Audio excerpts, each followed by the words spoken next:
Uma pergunta ao canal, disse Jesus. Ontem, dia 2 de agosto de 2026, assisti à pregação do Marcelo Dias, na qual ele falou sobre Adão e Eva, e afirmou que eles desobedeceram à ordem de Deus no jardim do Éden ao comerem do fruto da árvore do conhecimento do bem e do mal.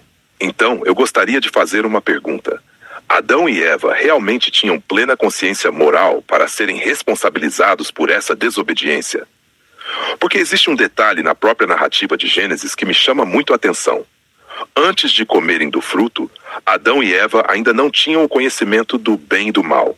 E Gênesis diz que os dois estavam nus e não sentiam vergonha.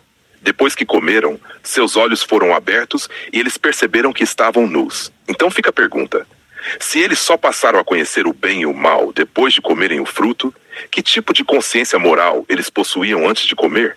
É verdade que Deus havia dado uma ordem, não comer do fruto. Mas será que simplesmente receber uma ordem significa possuir plena compreensão moral sobre o certo e o errado e sobre todas as consequências daquela decisão? Pense numa criança. Você pode dizer a ela, não faça isso. Ela pode entender que você está mandando que ela não faça. Mas isso não significa que ela tenha a mesma compreensão das consequências que um adulto possui. E aqui entra algo que Paulo diz em Romanos 7,7. Eu não teria conhecido o pecado senão por intermédio da lei, pois eu não conheceria a cobiça se a lei não dissesse, não cobiçarás. Paulo está mostrando que a lei torna o pecado conhecido. Então surge outra pergunta. Se a lei revela o pecado, como devemos entender o pecado de Adão antes da lei de Moisés? Alguém pode responder, mas Adão recebeu uma ordem diretamente de Deus. Tudo bem. Então a pergunta passa a ser, Adão possuía plena consciência moral para compreender essa ordem, se o próprio relato diz que o conhecimento do bem e do mal veio depois? E Gênesis 3:22 é ainda mais interessante, porque depois da queda Deus diz, eis que o homem se tornou como um de nós, conhecendo o bem e o mal. Então temos uma sequência. Primeiro, Adão ainda não tinha o conhecimento do bem e do mal. Depois ele come do fruto. Depois disso, seus olhos são abertos.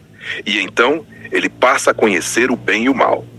Por isso, minha pergunta ao canal é, como Adão poderia ser responsabilizado por uma decisão tomada antes de possuir justamente o conhecimento moral que, segundo o próprio texto, ele adquiriu depois de comer do fruto? E ainda temos Atos 17:30, onde Paulo afirma que Deus não leva em conta os tempos da ignorância. Então fica a reflexão. Adão e Eva eram plenamente conscientes do bem e do mal antes da queda, ou adquiriram esse conhecimento justamente depois dela? Se já possuíam esse conhecimento, por que Gênesis apresenta o fruto como aquilo que lhes daria o conhecimento do bem e do mal?